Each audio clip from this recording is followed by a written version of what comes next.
We want to welcome in the president of basketball operations for the Denver Nuggets. It is the one and only Tim Connelly. Tim, thanks for taking a couple minutes of your afternoon here. Yeah, thanks for having me, guys. This is awesome. Of course. I just want to start off with just a fundamental broad stroke. The NBA right now is a very much, I've been referring to it as a snatch and grab league. You're trying to do what I said, not you, but the league, what Toronto's doing, what the Lakers are doing, what the Philadelphia 76ers are doing, what the Celtics are doing. You and the Nuggets have really gone against the grain of what this league has turned into to compete at the very highest levels. And it's a very organic approach. Is this something that was talked about as a plan, or is this something that developed and then you look back and you say, oh, well, yeah, this is the way that it was constructed? You know, we were in a very bad place several years ago, and we kind of looked at each other, and we wanted to be brutally honest and said, let's kind of recalibrate and go with a certain type of guy. It's your best laid plans in sports oftentimes go out the window. It's such a fluid environment. So I'd be lying to you if I said this. I knew this was going to happen. We're going to go this, take this step, and the 41st pick's going to become an all-star, and Monte Morris is going to play the sixth man of the year. But the only thing that was conscious on our part is let's find self-motivated, basketball-loving guys that love to compete, and guys that can kind of fit in culturally both with our team and the city. And we're visiting with Tim Connelly, the Denver Nuggets president of basketball operations. Tim, did you expect to see the results that you're seeing this year so soon? Such a young basketball team and second in the West and playing at a high level. Did you expect to see it this soon from them? We thought we had a chance to be really good. The scar tissue of the last 2 years, missing the playoffs by one game each of the previous two seasons. Internally, our locker room was pretty confident, but we've never done anything. We've still done nothing. I've been here. This is going my 6th year, no playoff appearances. So there was a collective chip on our shoulder that our guys took to this summer. And, we didn't mince words with how much the little things matter. And it really spoke to missing the game plays by one season speaks to that. So it was an easy message to preach. So I thought we were going to be good. I didn't, with all the injuries, I didn't think we'd be where we are right now. I think it's a testament to our depth, and our coaching staff's done a fantastic job. And what you've done, and you just sort of referred to it with the depth and the injuries, the Nuggets are the second youngest team in the NBA, I believe. I think that's what it was at the start of the season. Maybe the Bulls might be a shade younger, but you're right there with the youngest teams in the NBA. Now, simultaneously, the Nuggets have had starters that have missed the most games in the NBA, and you're still here. I mean, Tim, it's February, mid-February. We're approaching Valentine's Day, and we're seeing staying power. Does that translate into the playoff? And I know we're asking a forecast here, but are you expecting that some of those lessons that you've learned that you referred to in the past 2 years of missing the playoffs and Game 82 last year against the Pelicans, are there enough hard lessons that have been learned that can be applied in the playoffs without taking those lumps in the playoffs and learning those lessons? I hope so. I hope we've learned on the fly. I think what's been great about some of the internal development, even last year, I thought that we were essentially playing playoff games for the last 2 weeks of the season. Sure. Win or go home. Had an awful loss in Memphis, bounced back with some huge wins down the streak, and then we had the ball, side out, 4 seconds left to go to the playoffs. So I think our guys understand what it means to play possession basketball. I also think some of the clutch stats will support this. Nikola knows how to close games now. Yeah. I think Nikola and Jamal are two of the more effective closers in basketball right now. And I hope, knock on wood, we've done nothing, and that's, we don't want to give guys big heads. We want to enjoy this moment, but certainly, before I got here, it was 10 years of the playoffs. So we want to be a sustainable team. We don't want to skip steps. We also don't want to put unfair expectations on these guys, but in that locker room, those guys think they can go as far as anybody else, and I think if we don't have that belief, then we've got no chance. I mean, absolutely. That's what you got to have. You got to have belief in yourself. Talk about the consistency that y'all have had with the Denver Nuggets, and I think that's obviously a reason y'all been so successful. We look at the Broncos and the changing with the coaching staff and the change in the quarterback position. Y'all have had consistency with yourself. Now, Mike Malone, there was talk about after the season, should he stay, should he go, what should happen with Mike Malone? Obviously, y'all stuck with Mike Malone, but the consistency there, to me, is a big part of why y'all been able to develop players and why y'all are playing at the level that y'all are playing at right now. I couldn't agree anymore. I think continuity is one of the most undervalued aspects of professional sports, and it's the 24-hour news cycle, social media. It's not just you're not just criticized for going on a 3-7 streak. You can call a bad play in the third quarter, and you have 50,000 people criticizing you. So the greatest gift that ownership has given us, and Josh and Stan have been amazing, is patience. And I think patience oftentimes, it's not specific to players. It's, be patient with me. I was a young exec. I think I'm better now than what I was. Mo was a fantastic coach, but limited experience. You got to let guys grow, and letting guys grow is just not letting your, Jamal Murray grow, Nikola Jokic grow. It's letting your staff grow. And I think ownership has allowed us to do that. And I think it's a very rare trait in professional sports. And I think we're certainly reaping the rewards of that patience. Yeah, there's no doubt paying dividends right now. We're joined by Tim Connelly in studio here, Nuggets president of basketball operations. The biggest difference year over year that I've recognized with the Nuggets is not the ability to go beat the Celtics and the Warriors. You guys have shown that you've been able to do that. You've been able to beat the best. But you mentioned that game in Memphis, where Memphis last year had lost 19 in a row, and then they beat the Nuggets. The Clippers lost. The Knicks lost. The Sixers lost without Joel Embiid. It was these hiccups in the road, and you add them up, and then you look back and you say, okay, the Nuggets won 46 games last year. If you had won 49, you're hosting a first-round series last year. It was such a tight race the way you look at it. I think Oklahoma City finished in the third seed. You're giving me PTSD right now. You got a beer? See what he does to me every day? That's what he does to me. See my hand shaking? So that to me has been the greatest difference. It's not beating the Warriors and Celtics, which you've done again, but it's handling the teams that you should handle, and that creates the number 2 seed in the West currently. We use this term quite a bit. There's no BCS in the NBA. A win's a win's a win's a win. There's no quality of wins. Certainly, you feel better when you compete and win against an elite team, but a win versus a decimated, injury-riddled team is the same as beating Golden State. And I think last year we had a lot of bad losses. At home, Atlanta, Phoenix. And again, we really told, when we met with the guys prior to going into the summer, it said we didn't miss the playoffs because we didn't convert with 4 seconds left against Minnesota. We missed the playoffs because we lost those games. Yeah. So I think the growth there has been great. We've had a couple games this year. I've been so proud of our guys. We had a game early in the season against Cleveland, tough back-to-back. It's a tough, gray Cleveland day. It's 30. It's wet, rain, snow, and walk to the gym. Energy. This game matters. This is a Golden State. This is gonna have the same impact on where we end the season as when we go and play Golden State on a Friday night. And winning those games, it's I think it shows our growth, and it's really exciting. And to piggyback off of that, if the Nuggets being able to win those games that they should win is the macro, the micro for the player, you could draw the same correlation to Nikola Jokic. I know Nikola Jokic can go and put up an absurd triple-double, but it's about the every single night performer that separates the guy with potential and nice player to officially an all-star. No, I say all the time, it's Tuesdays in February. Everyone's good Friday night. Early the season, everyone's good for the playoffs. Everyone's good when it's, the NFL teams, 9-6, and you're playing your division rival. Tuesdays in February, it's like girlfriends, That's it. What do they look like on Tuesdays in February? That's right. You see anyone in Vegas, they all look good. That's right. Can you be consistent? Can you steal games? I think right now, Paul had a great message to our team. Steal games now.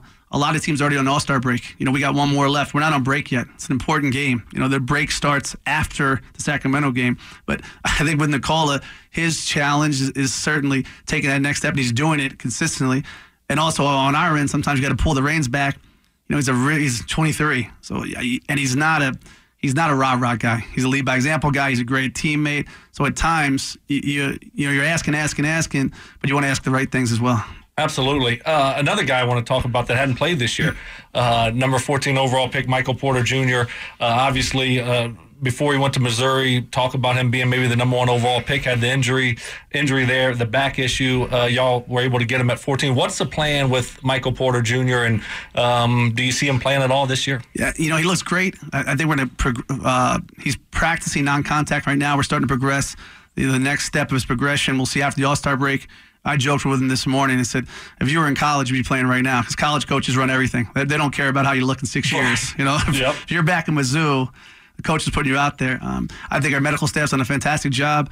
I think what's neat about that Porter pick is, again, the patience that ownership showed in allowing us to take that pick, because it's not easy to go to your owner and say, we got a lottery pick, hopefully the last one in a long time, and there's a good chance he won't play this year. And the Cronkies were on board. Mo was on board. He's looked fantastic. I think our medical staff have done a great job, but he'll be out there when he's 100%. I don't know when that will be, but we've been extremely encouraged by how much and how quickly he's progressed. He looks like a different player than what we saw last year. Yeah, and is it when you look at your basketball team, does that have anything to do with it, with how well you are playing? It's like, well, let's not try to disrupt this thing that we got going with a young basketball player that let's just redshirt him this year. Is that a thought process? Sure. I think when he's 100%, he'll be out there. So if he's 100% in March, fine. If he's 100% in Summer League, fine. One of the benefits of our depth certainly is guys have stepped up in the face of injuries and had roles that they otherwise wouldn't have had and played really well. When we get fully healthy, there's some tough decisions to make. Right. So you want to add one more talented player to that mix. But again, when he's ready, and I think he's killed rehab. I think the second operation really addressed a lot of the issues that were overlooked initially, and our medical staff has done a rock star job with him, so I can't wait. Sometimes in practice, you kind of pinch yourself, him going through shooting drills or going through the non-contact stuff. You forget he's a 6'11" guy, the way he moves, the way he makes shots. He's an exciting young player, and he's a really good kid. I was going to say, I was watching a video of him warming up, call it 2 weeks ago, and the fluidity that he moves around the court. It's special, and if you know what you're looking at, you're going, ooh, like, ooh. And let me piggyback on that thought to the trade deadline. And I know that it's not directly tied in with Michael Porter Jr., but when Earl Boykins and I on our podcast, Mile High Hoops podcast, we're talking about, hey, should the Nuggets make a move, should they not? And I thought Earl made a great point. He's like, we don't even know what we're dealing with yet, truly have an understanding of who this team is because of so many injuries, because of not getting a look at Isaiah in the mix, because of not getting a look at Michael Porter Jr. Is that the way that you guys viewed it? Yeah, I think, great point by you and Earl. I don't think we ever want to skip steps. I think we're at this place with a lion's share of luck, 90% luck. And I think 10% is the patience of allowing guys develop. I think right now we're in a unique spot where we're probably exceeding expectations. And now what we don't want to do is raise the bar so high that, if we don't perform like we want to in the playoffs, that we make emotional reactions to what we see in playoff basketball. You got to walk before you can run. If we're fortunate enough to get there, I think we have a puncher's chance against any team in the West. But certainly there's a process that every team has to go through. And we don't know what Michael looks like. Jared Vanderbilt just got back on the court. He missed...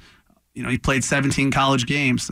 We've had a bunch of guys dealing with lingering injuries all year, but Gary's close to being right, not just, in and out of the Paul's had a fluke injury, the broken toe. I think Wancho's played through some really, painful injuries, just toughed it out. So it's exciting to think what it will look like collectively, and you don't want to be dismissive of the success we've had already, and you don't want to not enjoy the moment either, because it's, when you see a young team start to get their stride, there's that brief moment in time where everyone's happy. There's no disease of more. There's no, and I think this weekend watching Mo coach and watching our assistant coaches and watching Nicole in the game, I think it'll be pretty fun to look at that. Like that's pretty cool. Yeah, let's see what happens. We'll get back to work on Thursday, but that's pretty cool. No, it's awesome. It really is. And we're visiting with Denver Nuggets President of Basketball Operations, Tim Connelly.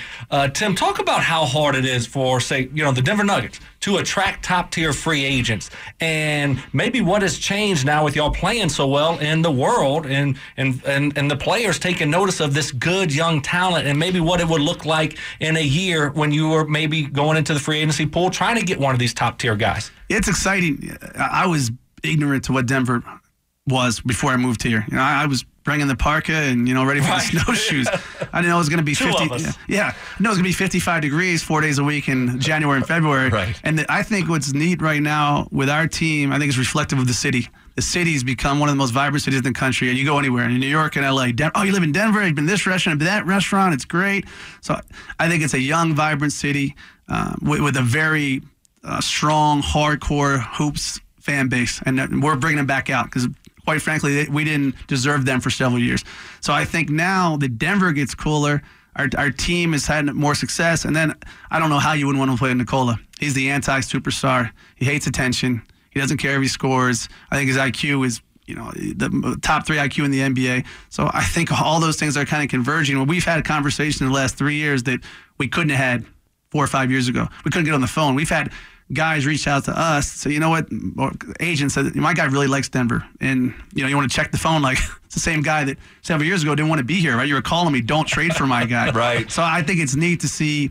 I think our city is reflective of our team and vice versa. Well, I think that's a testament to what y'all have done, how y'all have drafted. I mean, that's where it has to start, with that foundation, because if you don't have that foundation, then like you said, those agents aren't calling you.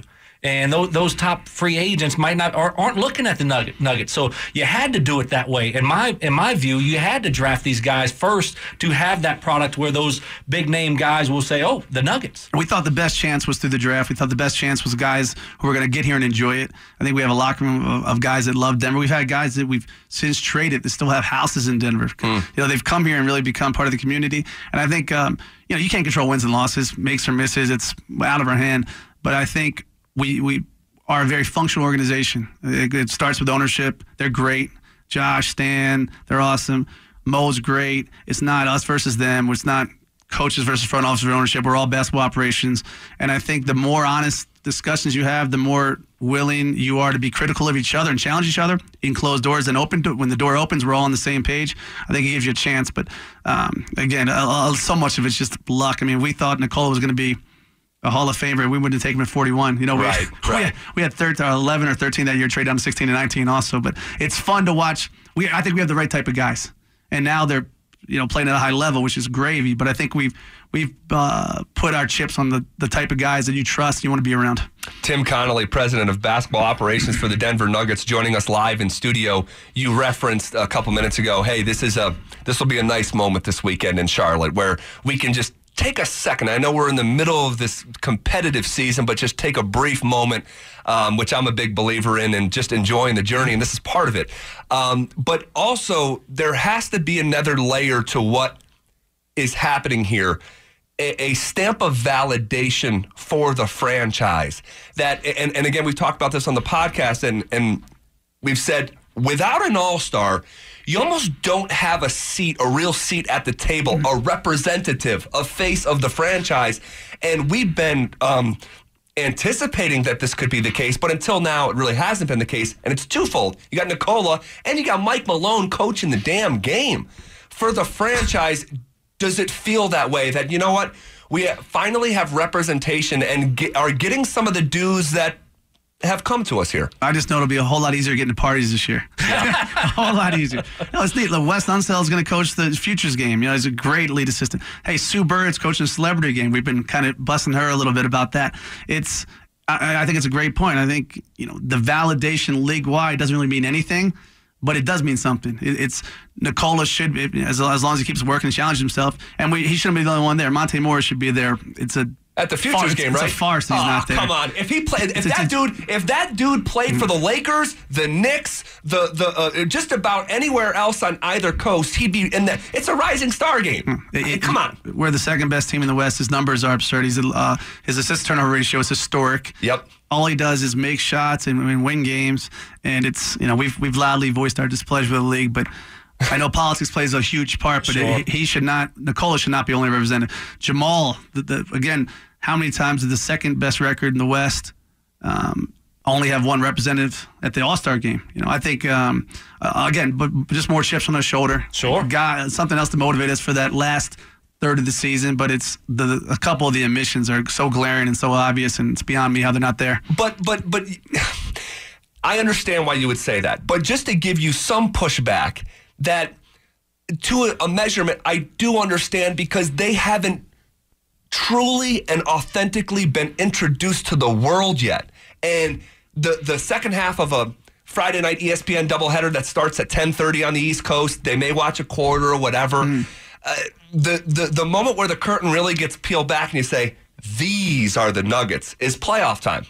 And that's, I think, the validation with the All-Star game. It'll take you to a certain degree, but until you dance on that stage, I still think the Nuggets are, again, to a measurement, a bit of a mystery to some of the members of the NBA community. Absolutely. And to us, we have a ton of internal confidence, and we feel like if we're, again, lucky enough to get to that stage, we'll play well. But you don't know. I mean, under the brightest lights, there's a lot of really good regular season players who don't perform well in the playoffs. And there's guys who turn it up a notch. We'd like to think we have a locker room full of guys who turn it up a notch, but only time will tell. We have limited playoff experience.